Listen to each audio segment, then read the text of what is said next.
Varicose veins కి సరైన చికిత్స కోసం సంప్రదించండి ఎవిస్ హాస్పిటల్. నమస్కారం అనిల్ సింగ్ గారు. నమస్తే శిరీష.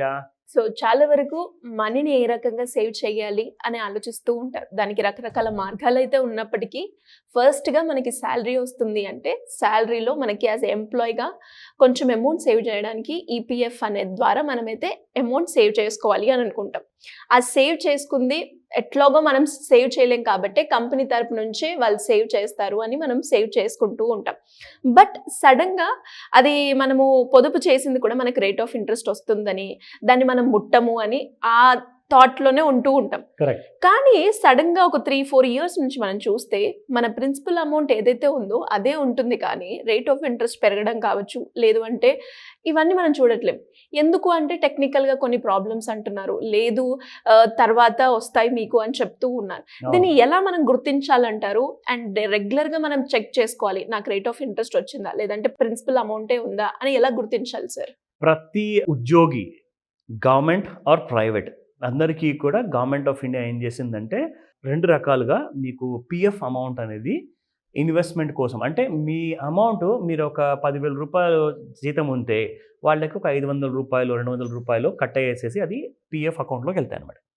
అదే 1,00,000 రూపాయలు ఉంటే అకార్డింగ్లీ దాని ప్రకారంగా అమౌంట్ కట్ అవుతుంది. అయితే ఏం జరిగిందంటే ఎన్పిఎస్ అండ్ ఈపీఎఫ్. ఈపీఎఫ్ అంటే డైరెక్ట్గా మీకు గవర్నమెంట్ ఏంటంటే మీ జీతంలో నుంచి ఎప్పుడైతే ఎంప్లాయర్ ప్లస్ ఎంప్లాయీ ఇద్దరు కూడా కాంట్రిబ్యూట్ చేస్తారో, ఒక రూపాయి ఇద్దరు కూడా రూపాయి కాంట్రిబ్యూట్ చేసినప్పుడు ఆ 2 రూపాయలు ఈపీఎఫ్ అకౌంట్లోకి వెళ్తాయి. సో ఆ 2 రూపాయలు కూడా అక్కడ అకౌంట్లోకి వెళ్ళిన తర్వాత దాని మీద ఈపీఎఫ్ గవర్నమెంట్ డిపార్ట్మెంట్ ఏం చేస్తారంటే మనకి ప్రతి నెల అకౌంట్లో ఇంట్రెస్ట్ అనేది క్రెడిట్ చేస్తారు. ఎందుకు చేయాలి అంటే మన డబ్బు అక్కడ ఉంది కాబట్టి ఆ డబ్బుని ప్రభుత్వము వాళ్ళ ప్రకారంగా వాడుకుంటారు. అంటే స్టాక్ మార్కెట్లో ఇన్వెస్ట్మెంట్ కానివ్వండి, మ్యూచువల్ ఫండ్లో ఇన్వెస్ట్మెంట్స్ కానివ్వండి, బాండ్స్లో ఇన్వెస్ట్మెంట్స్ కానివ్వండి, or at the same time ఏదైనా ఇన్ఫ్రాస్ట్రక్చర్ రిక్వైర్మెంట్ ఉంటే అక్కడ ఇన్వెస్ట్మెంట్ పెట్టడం కానివ్వండి. సో గవర్నమెంట్కి ఏమవుతుందంటే ఒక వైపు నుంచి ఈ ఈపీఎఫ్ డబ్బు వల్ల ఏమవుతుందంటే చేయాల్సిన చాలా పనులు వాళ్ళు ఈజీగా చేసుకోవచ్చు. అఫ్కోర్స్ వేరే విధాలుగా కూడా ఉన్నాయి, లైక్ ట్యాక్సెస్ ఉన్నాయి, అవన్నీ ఉన్నాయి. కానీ నేను పిఎఫ్ గురించి ఎందుకు మాట్లాడుతున్నానంటే ఎవ్రీ ఇండివిజువల్, మనలాంటి ఇండివిజువల్స్ ఎవరైతే ఒకవేళ వాళ్ళు బిజినెస్ కాదు జాబ్ చేస్తున్నారు అంటే వాళ్ళందరికీ కూడా ఖచ్చితంగా పిఎఫ్ అకౌంట్లో డబ్బులు పడతాయి. కాబట్టి మనం ఏమనుకుంటామంటే పిఎఫ్ కటింగ్ అవుతుందండి, నేను రేపటి రోజున రిటైర్ అయిన తర్వాత నాకు ఎలాంటి ఇబ్బంది ఉండదు, ఎందుకంటే నాకు పెన్షన్ రూపంలో నాకు డబ్బులు వస్తాయి, సో ఆ పెన్షన్తో నేను నా మిగతా లైఫ్ నేను హ్యాపీగా నేను ఉండొచ్చు. కానీ ఇక్కడ ఏం జరుగుతుందంటే మీడియాలోనే వచ్చిన న్యూస్ అండి, ఇది నేను చెప్పట్లా, ఇది జస్ట్ ఒక కల్పితమైన కహానీ లాంటిది కాదు, ఇది నిజం. ఏం జరుగుతుందంటే due to many other unavoidable reasons వల్ల అకౌంట్లో ఇంట్రెస్ట్ అనేది క్రెడిట్ అవ్వట్లా. ఇది ఎంత పెద్ద లాస్ తెలుసా అండి ప్రతి ఇండివిజువల్కి. మీరు సర్వీసు ఫర్ ఎగ్జాంపుల్ 21 ఏజ్లో జాబ్ జాయిన్ అయ్యారనుకోండి, 40 ఇయర్స్ వరకు మీకు 39 to 40 ఇయర్స్ మీకు సర్వీస్ ఉన్నప్పుడు ఆ 40 ఏళ్ళ వరకు మీకు ఒకవేళ ఇంట్రెస్ట్ క్రెడిట్ అవ్వకపోతే చాలా నష్టం, పెద్ద నష్టం అండి. ఎంతోమంది నిజం తెలిసిన తర్వాత అసలు వాళ్ళు మతిస్థిమితం కోల్పోతున్నారు తెలుసా. నేను నా రిటైర్మెంట్ లైఫ్ నేను ఎలా లీడ్ చేయాలి, నేను ఎవరి ముందు చేయి చాపాలి, నాకు ఈ రోజున నమ్మితే ఈపీఎఫ్లో నాకు టైం క్రెడిట్ ఎందుకు పడట్లా. అవును. కాబట్టి ఇప్పుడు మధ్య ఏం చేశారంటే గవర్నమెంట్ ఆఫ్ ఇండియా వైపు నుంచి ఒక ఇంపార్టెంట్ ఇన్ఫర్మేషన్ ఇచ్చారు. అదేంటో మీ అందరు చూపిస్తా. సో ఇక్కడ మీరు అందరు చూడాల్సింది, ఇది బిజినెస్ స్టాండర్డ్ వాళ్ళ న్యూస్ వెబ్సైట్లో న్యూస్ పేపర్లో కూడా ఇచ్చారు. ఇన్ఫ్యాక్ట్ ఆ పేపర్ కూడా నా దగ్గర ఉంది, మీ అందరికి చూపిస్తాను. ఇందులో ఇక్కడ మెన్షన్ చేశారు, why should you check if your EPF interest is credited on regular basis or not. So ఇక్కడ ఆ డీటెయిల్స్ అన్నీ కూడా ఒకవేళ ప్రతి నెల మీకు 1st నుంచి 10th మధ్యలో జీతాలు వస్తాయండి. ఆ జీతాలు వచ్చిన తర్వాత మీరేం చేయొచ్చు అంటే అదే నెలలో 20th తర్వాత ఆర్ 25th తర్వాత, ఇప్పుడు ఫర్ ఎగ్జాంపుల్ ఇప్పుడు మనం నవంబర్ నెలలో ఉన్నాం, అక్టోబర్ నెల జీతం మనకు నవంబర్ నెలలో వచ్చిందండి, సెప్టెంబర్ నెల ఇంట్రెస్ట్ క్రెడిట్ అయిందా లేదా అనేది మీరు నవంబర్లో చెక్ చేసుకోవచ్చు అనమాట. సో దానికోసం ఎలాంటి విధానం ఉంది, ఆ రూట్ ఏంటి, ఆ కాంటాక్ట్ నెంబర్ ఏంటి మీకు చెప్తా. సో ఇక్కడ మీరు చూసుకోవచ్చు, in fact open messages on your phone and type EPFOHO, ఓకేనా, followed by your UAN number. ప్రతి ఎంప్లాయీకి ఒక యుఏఎన్ నంబర్ అంటూ ఉంటుంది. ఆ యుఏఎన్ నంబర్ ఒకవేళ మీ దగ్గర లేకపోతే మీ అకౌంట్స్ డిపార్ట్మెంట్లో అడిగితే వాళ్ళు ఇస్తారు మీకు. సో ఆ నంబర్ తీసుకొని and first 3 letters of your language preference, అంటే మీరు తెలుగులో తెలుసుకోవాలి అనుకుంటే TEL అని చెప్పి టైప్ చేయండి. ఇంగ్లీష్లో కావాలి అంటే ENG అని టైప్ చేస్తే ఇక్కడ ఎగ్జాంపుల్ ఇచ్చారండి. ENG అని చెప్పి మీరు టైప్ చేస్తే ఇంగ్లీష్లో మీకు ఆ డీటెయిల్స్ అన్ని కూడా వస్తాయి. ఆ డీటెయిల్స్ అన్ని కూడా టైప్ చేసిన తర్వాత ఈ నంబర్కి మీరు SMS పంపించండి. ఓకే. మీకు అక్కడ నుంచి రిప్లై వస్తుంది, మీ అకౌంట్లో ఇంట్రెస్ట్ క్రెడిట్ అయిందా లేదా. ఆ డీటెయిల్స్ అన్నీ కూడా మీరు ఒకసారి తెలుసుకున్నారనుకోండి, మీకు కనీసం ఒక సాటిస్ఫాక్షన్ ఉంటుంది that every month interest rate అనేది మనకు క్రెడిట్ అవుతుంది.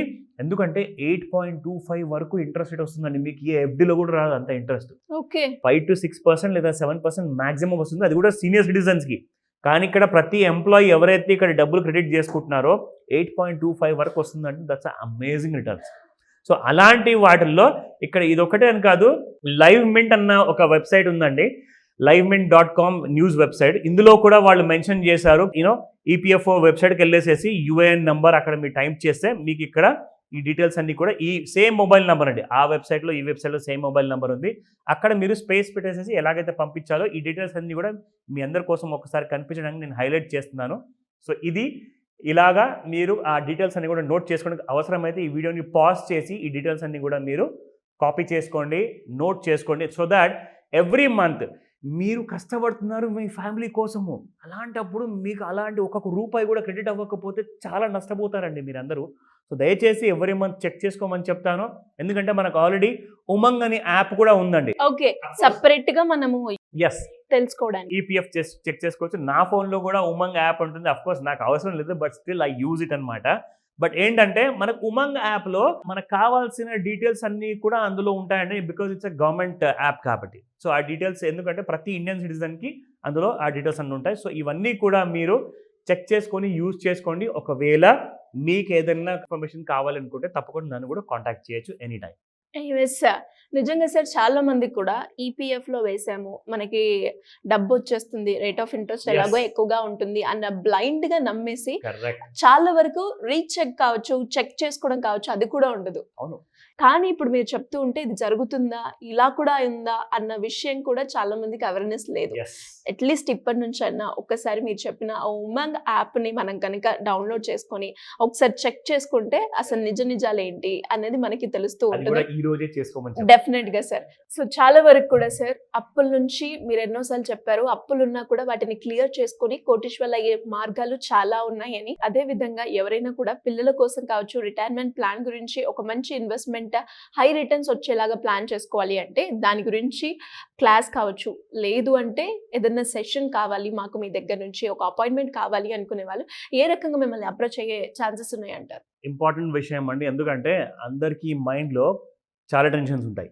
అందులో అందరికంటే పెద్ద టెన్షన్ ఏంటంటే నేను అప్పుల్ని ఎలా తీర్చుకోగలుగుతాను, ఆ అప్పుల్ని తీర్చుకున్న తర్వాత నేను ఒకవేళ బంగారం కొనాలి, లేదంటే ఆ బంగారం లాంటి ఇన్వెస్ట్మెంట్ చేసుకొని బంగారు భవిష్యత్తు పొందాలి అంటే సింపుల్గా మీరు చేయాల్సిన పని ఏంటంటే ఒక్కరోజు టైం తీయండి. ఆ ఒక్క రోజులో మీకు ఆన్లైన్ లేదా ఆఫ్లైన్ మీరు ప్రపంచంలో ఎక్కడైనా ఉండనివ్వండి, నాతో పర్సనల్గా మీరు కాంటాక్ట్ చేయొచ్చు. You can have a discussion. అంటే స్టార్టింగ్ నుంచి ఏదైనా మీరు లైఫ్లో ఫస్ట్ జాబ్ చేసిన తర్వాత ఇప్పుడు రెండో జాబ్లో ఉన్నారా, నాలుగో ఎంప్లాయ్మెంట్లో ఉన్నారా, అవన్నీ ముఖ్యం కాదు. ఇక్కడ ఏంటంటే మీరు చేసిన అన్ని కైండ్ ఆఫ్ ఫైనాన్షియల్ ప్లానింగ్ లేకుండా అప్పులు చేశారు కదా, అన్నిటికీ కూడా ఒకటే దారి.